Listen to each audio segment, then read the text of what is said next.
I wanted to teach you, how many of you ever really heard of the Christian flag, other than maybe doing a little bit here in church occasionally? Okay, just a few, so I'm glad that God put this on my heart. The idea for the Christian flag began 124 years ago. There's 9 things that you want to know about the ecumenical banner for the Christian faith. And I have them written here, so if you want to take notes, you can. But if you want a copy of this, Lori, can I just leave this with you and keep my copy, but you can make copies for anyone.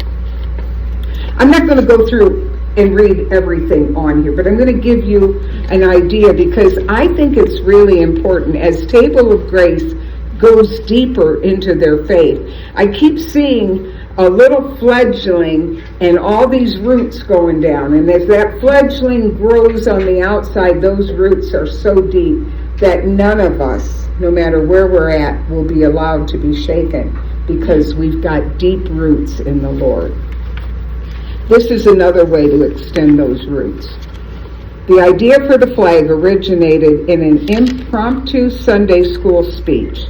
Charles Overton, the superintendent of Sunday school at Brighton Chapel on Coney Island in New York, and there will be a test, so remember at Coney Island, no, I'm kidding. Had designated an event called the Rally Day for Sunday, September 26, 1897. When the guest speaker didn't show, Overton gave an impromptu speech using the U.S. flag that draped the podium for his object lesson. After talking about the symbolism of the American flag, he proposed a flag that should represent the Christian church. With the help of a local seamstress, Overton created the flag he had described and presented the first copy the next Sunday. Number 2, the colors match the American flag but are symbolically Christian. The colors on the flag match those on the American flag, red, white, and blue, but on the Christian flag, white represents purity and peace, blue indicates fidelity, and red stands for the shed blood of Christ. Isn't that beautiful? So can you all see that flag pretty well? Or Pam, can you just pull it out a little bit while I talk about it, if you don't mind? Yeah, that way they can see, oops, careful. They can see the cross and everything. Number 3, a renowned hymnist wrote a song about the flag. Fanny Crosby, one of the most prolific hymnists in the English language, wrote a 4-verse hymn for the Christian flag. The first verse reads, "The Christian flag, behold it, and hail it with a song. And let the voice of millions the joyful strain prolong. To every clime and nation we send it forth today. God speed its glorious mission. With earnest hearts we pray." So there's more verses to that if you want to look them up. Number 4, there are at least 3 pledges of allegiance to the Christian flag. Okay. Number 5, the Christian flag has its own rules. And I didn't know this, so I'm glad I looked it up, because sometimes we just set the flags up. Advisory rules for the display of flags is known as the Flag Code. But until 1938, there were no agreed upon regulations for showing the Christian flag. In that year, a young pastor named James Russell Pollock took it upon himself to create a code that would give the Christian flag priority. The Christian Flag Code states that it should be placed either at floor level, outside the railing to the right of the congregation, or on the right side of the altar, pulpit, or choir as it faces the congregation.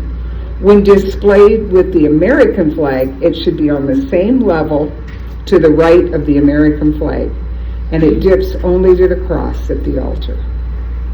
So we did move that this morning because they were over here, they were in the right position, but they're to be, as the congregation looks on, they're to be to the congregation's right, and that flag always is to the right of the American flag. The flag was officially adopted by the Protestant ecumenical movement. Okay, the Christian flag competed with the conquest flag.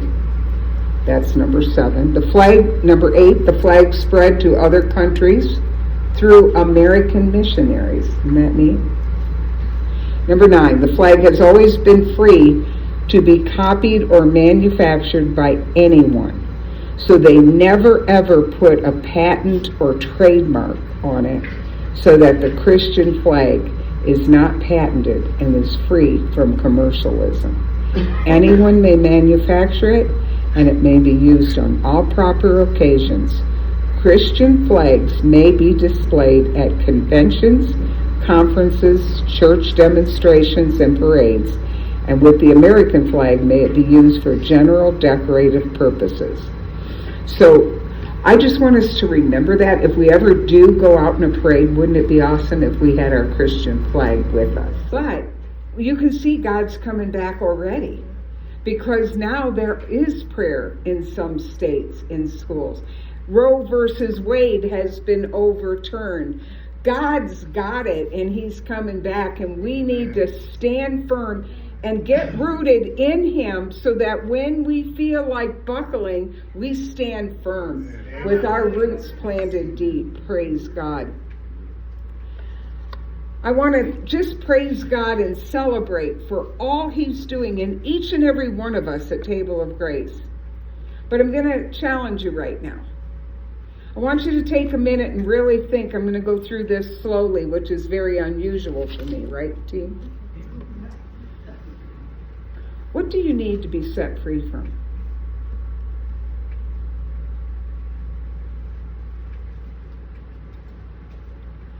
Is it worth holding on to those things? And I think this is probably in the bulletin, isn't it? Because it's my email I sent out. I want you to please take those bulletins home and reflect on that.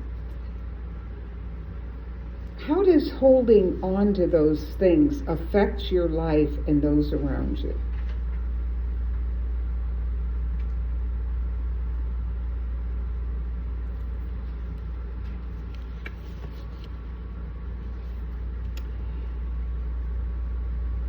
When someone looks at you,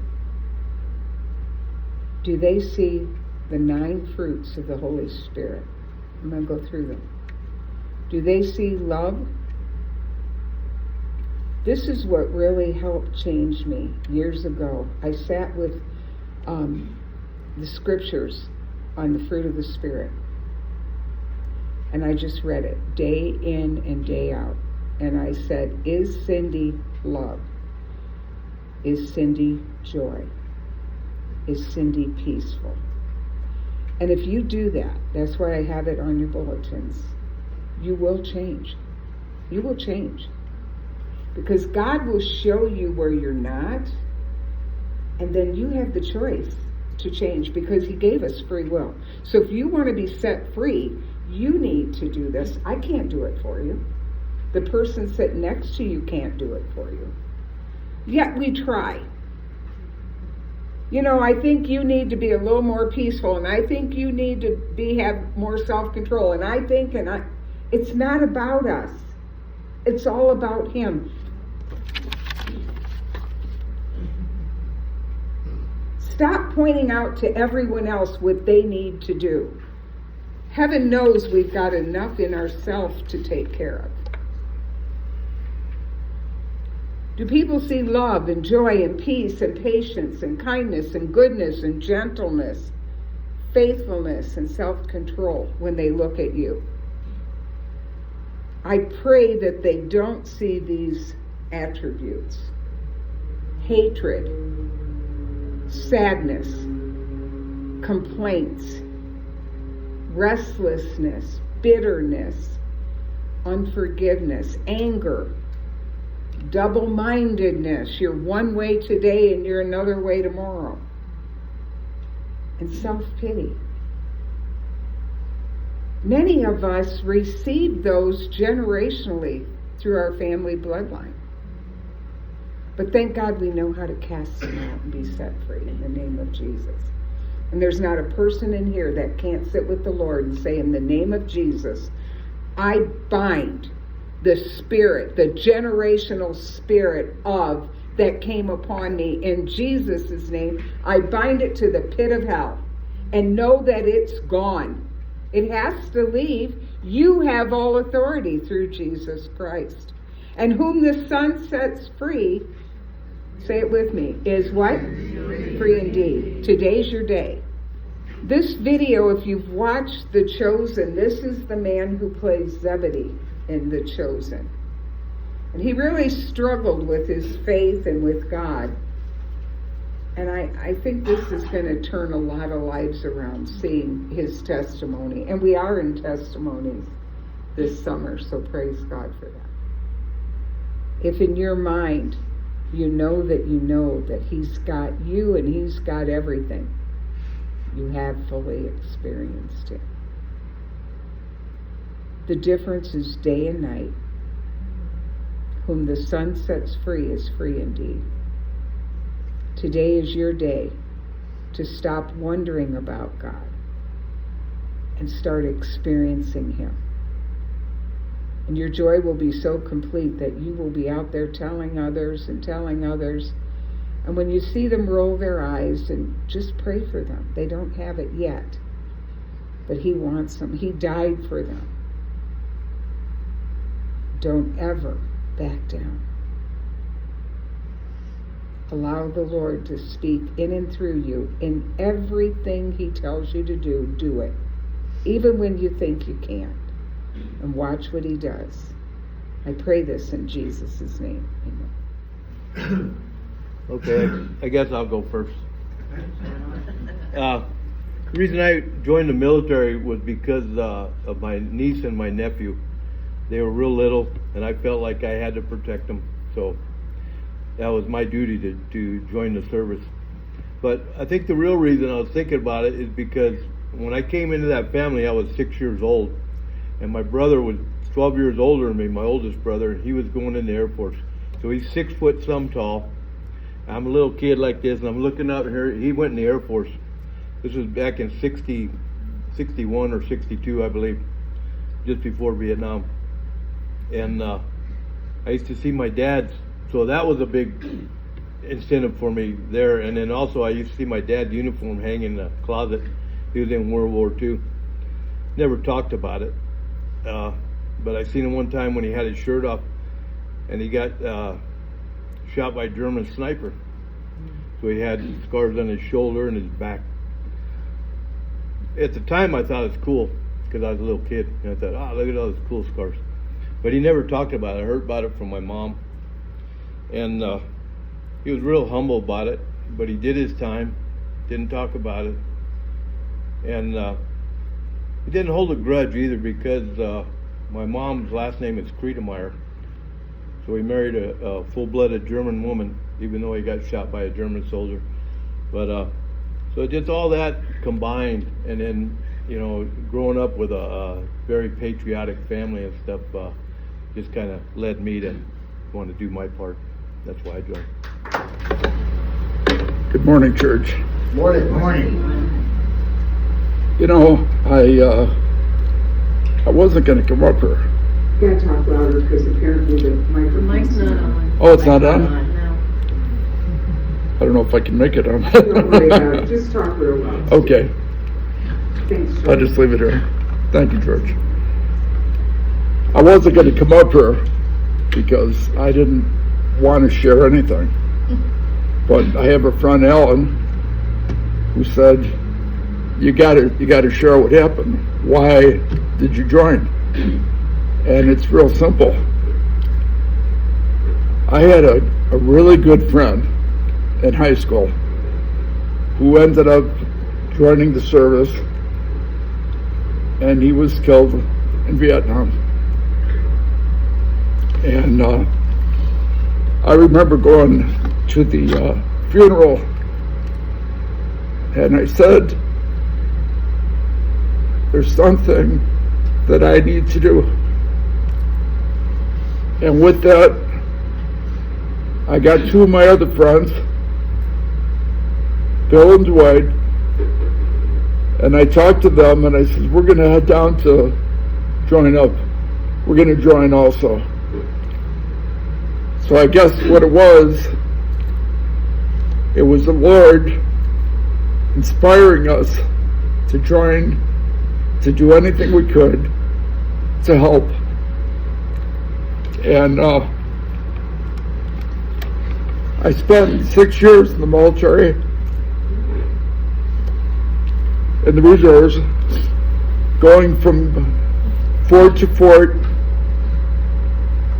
setting up and taking over from the active training. And I believe that the Lord set me up to do that. It wasn't me. It was the Holy Spirit. And I believe today, as we go through our church, we're here to encourage our people, our Christian people, to go out and lead other people to Jesus Christ, just as Dave Latoria led me through the Holy Spirit. And that's all I could say. Thank God for everything he did. It's hard to come up. I know that. I used to be concerned about that.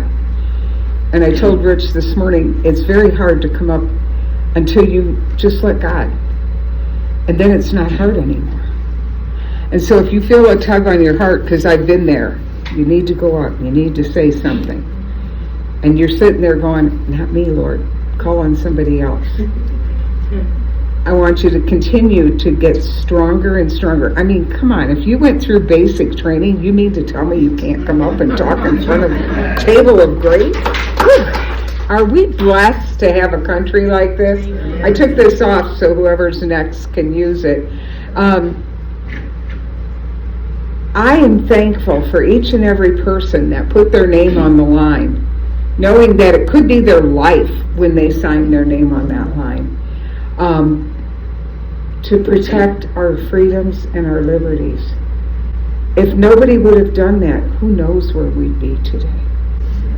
And Alan, just to think that your dad had gotten shot, but he forgave enough to even marry, that's a beautiful story. And Steve, I'm sorry about your friend. I can't imagine what it felt like. Rich, will you come up and tell about your friend? Well, I left when I signed up when I was 16, mostly because of a friend of mine that we had talked about. At 14, I was working with him at McDonald's. He was drafted. We talked about a lot that we were going to do at the time after he got out. And he too was killed in Vietnam. But my whole thing starts from back. As I did grow up, I learned one thing with what I went through and by enlisting at an early age. There really wasn't much love in our family. It wasn't love. I respected my folks, and I'm going to be honest. It was all respect. Before I went in, I seen a lot of things. My mom and dad, they never showed affection and love, even towards each other, while I lived there. And once I did sign up, and when I did leave, shortly after that, I went in and I had my basic training. And when I came home from basic, I called my dad and said, "Hey, Daddy, are you going to come and pick me up at the airport?" Well, that was the first time. He said, "Yeah, I think I can be there." Well, it turned out my plane was delayed. What happened after that, I called my dad, and he just flat told me, "You got to Detroit, you can get to Toledo. It's too late in the night. You don't need a ride, you can get home, you've done it before." Okay, so I'm walking through the airport thinking, well, I'll be a son of a, that old man wouldn't come and get me. So I found a salesman that was getting a car, and he drove me down to Toledo, and from Toledo I went on home. I got home, and I was lucky, because at that time, my dad they left me in the house. But then, second time when I came home, I came in, and I got home early, so I had my car, and I was out. My dad said to me when I left, "Son, you'd be home by 1:30, you know the rules. 1:30, you better get home. Or 1 o'clock in the morning." I said, "Yes." Well, I got home about 1 o'clock. Sure enough, the door was locked. I knocked on the door. He came to the door and he said to me, "Well, you knew the rule, 1 o'clock. I said, "So you're not going to let me in?" He said, "No." I said, "Fine." Got in my car, took off for a while, got home the following day. I got home. So I learned I could never love, but I did respect for the way my folks treated me. They treated me well, but there was no love. There was no love at all. And I think through that, I really grew up, because there was other incidents. Even though I came home, I came home like maybe 2 times in 3 years, maybe 3 times. One time, the third time I think it was, I got home. I figured, well, I'm going to take my car back to Virginia Beach. That's where I was stationed for a while in Virginia. That's where the tin can was that I sailed on, and I stayed on most of the time. And I'd sell it down there. I got home, my car was gone. "Dad, where's my car?" "Oh," he said, "I sold it." I says, "You what?" He says, "Yeah, some guy come down the street and seen me washing it, offered me a price, and I took it." I said, "Well, what did you get for it?" "Well, you don't really need to know." I said, "Oh, that's the way it is. Okay." But there was an incident where I bought a car. I asked him to co-sign it, wasn't it? He told me again, "Hey, give me that car keys, that's my car." I says, "Yeah, it is your car, you co-signed." I says, "Well, here you go. You told me to, I'll respect that. Here's the car keys. You signed the titles to sign for me." Man, them keys come flying back at me. I thought I'd take my head off. But, and then as I was in, and the only few times I was home, I seen that I just had to respect them. I could never not respect my parents or friends, family, but no love. You know, we come from Hungarian. I never seen growing up. In a Hungarian, it seems like you don't see love among husband and wife. You know what they are? It's gypsies. And when you think about it, they're gypsies. They look, yes, that's absolutely right. There's no affection. Very little love is shown. They show it in different ways. And I know when I was over in the old country, we went to Budapest. Them women look like a bunch of bulldogs. I mean, they're rough-looking people, but there was no affection. But yet, I learned a lot, because when Cindy and I got married, there was a real love for each other, real affection shown. And when my dad passed away at an early age, I think we were I was just 51 or 52, and my mom and dad I never seen them kiss. Never, no affection to each other. I don't know how many years my dad slept on the Davenport. And that was kind of a ritual thing with them, because he'd always know what time I'd come home. And he'd move the furniture around to make sure I wasn't drinking or drunk or whatever. But it turned out to be quite a thing. But I did learn one thing between them. My mom and dad showed me a love that people wouldn't see unless you see what they did. When my dad passed away with his cancer, he drowned himself from esophageal cancer. He actually drowned himself in a beer. He was drinking beer, fell over, went through, and it killed him. And when he was laid out, my mom went to see him, and she cried a little bit, not a whole lot, but she willed herself to death. She was gone within 3 months. She loved that man so much that she could sit there, and she actually put us aside just for respect we did. Her love and his love was unbelievable. How many even though they didn't show affection and everything, there was something there. And so I just say respect. And I got respect for the service. I love those people. Growing, after a few years when I was home for just a short time, my dad would suffer from malaria that he had picked up from being in the islands, and he suffered. But I couldn't love him. I respected the man, and I respected him for what he said, what he did, and how he lived his life. Thank you.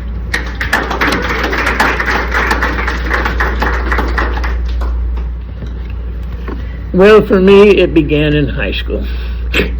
When we were forced to learn world history and U.S. history, and through that period of time, we forced to memorize the Declaration of Independence. You learn about the founding fathers, how much they sacrificed and risked. Hamilton, Patrick Henry, Washington, Jefferson. And through that, I've come to learn that there was something really unique and precious about this country. And I wouldn't say God at the time, because I wasn't there. But I just knew there was something precious and unique about this country. And then also learning about the founding fathers and all this. But also, it said that at the time, a third of the people were in favor of independence, a third wanted to remain with England and the King, and a third were the fence straddlers undecided. And so somehow through that, I came to learn that we did have a precious nation here. And I also began to learn that except in the Civil War and the World War II, and without the draft, only 7 to 8% of the people ever choose to serve in the military. And so somehow I was led that this is something precious, something you have to stand for, something you have to defend. And I will finish by saying, I also would later learn that in all of 6,000 years of recorded history, there's only 2 nations that were ever founded and established on individual liberty, individual freedom, and the thing we miss, individual responsibility. That first was the nation of Israel, when Joshua led the Hebrews across the Jordan, and the second was the United States of America. Wow. Thank you, Jim. Well, this is more about my dad. And hopefully I can get through this, because I can't even get through those songs without crying. My dad was part of the greatest generation. He was in World War II. And I always respected and loved my dad. And one day, he was cleaning out his drawers, and he had these pictures. And my dad helped liberate the concentration camps. And I saw some of these pictures, and I realized what he went through. I just thought, my dad, he did all of this, but he never, like your dad, Alan, he never said anything. So time goes by, and I have 2 brothers, and they weren't really, the military wasn't in their mindset. And so fast forward to the 1980s, and I'm a nurse manager, and I'm busy, but I went to see the movies. I saw We Were Brothers and all of those, and my friend and I went to see Platoon. And I don't know if any of you've seen that movie, but at the end, William Dafoe is running towards the helicopter, and he's not going to make it. And all I could think of was, I've got to help those guys. I have a skill set that I can help these guys. And it was peacetime. We had a very short period of peacetime. But I joined the military. I joined the reserves. And I was a nurse in the reserves. And, I went to set up, I learned how to set up DepMed hospitals. And, we did things on our weekend, that we were there. And learning, should they need us, we'd be there. And then 1991 comes, but I had just had foot surgery. And and it's the first Iraqi war. Well, I couldn't even get my foot in a boot. So I wasn't there, I couldn't do it, and thank God that war only lasted a short period of time. But I finished my term, and my husband's retired Air Force, and he would always kiddingly say, well, you weren't in the real military. But then I thought, I was there. I didn't go overseas. I couldn't say I'm a veteran of foreign wars, but I was there, and I was always thinking of my dad. So I tried to do the best I could, and I'm in a military family. Like I said, my husband's retired Air Force, and I won't hold that against him.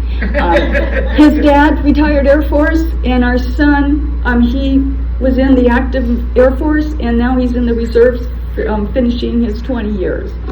So, I feel blessed that I could be part of that. I feel blessed that my dad was my dad, and God bless the USA. You may be seated. I think we have one veteran left, and he's going to close us out today. So come on up, Tommy. Is there anyone else? I'd like to say thanks to every man and woman that put their signature on that dotted line. And, I, a lot like Rich, I never knew love growing up. I come from a very dysfunctional family. I was not raised in a church family. But God had a plan even then. And I didn't know it. I actually joined the Marine Corps to get away from home. It was that bad. And Marine Corps boot camp was fun. But then they got to put me places where people wanted to shoot at me. In '62, I went to Cuba during the Cuban Missile Crisis. '63, we were in Cyprus when the Greeks and the Cypriots were going at it. They like to shoot at you too. And in '64, went to Dominican Republic when they had their Civil War. And then from there, I got back home. Got another year and a half. I'd get out of here. They said, turn right around and get over to Vietnam. Spent 18 months in Vietnam. And for those of you that have never been into a foreign country, a country without God, you don't want to be in. I thank God for the United States of America. And I thank Him that He served in my life. And if it meant doing it all over again, I would do it again. Because I want to know that my family and my friends and my loved ones are kept free from what we're trying to be suppressed into as a government-controlled country that tells you what to do, when to work, how much money you're going to make, car you can drive. If they don't like your car, if you complain, they come just take it away from you. And this is things that happen. These guys that have been in the foreign countries can tell you. Church, you don't realize really until you've been there and seen it firsthand how blessed the United States of America is. And I'm proud to have gone and done my part. And over 59,000 men laid down their life, men and women laid down their life to keep this a free country.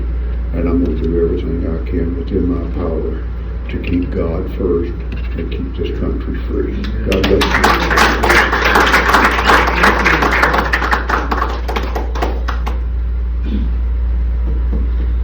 you. Wow. Sometimes we talk about our government officials and we say things and we think we are so smart, don't we? But we need to pray for our country, and we need to pray for everyone in government positions. And stop thinking that we know so much, and just let God be God and do what He does. Because He's got this country. This country belongs to Him. It was established for Him. It's established on the Word of God. We know how the enemy tries to come in and take things. It's time we start moving forward on the offensive and quit standing back, being on the defensive, waiting for something to happen.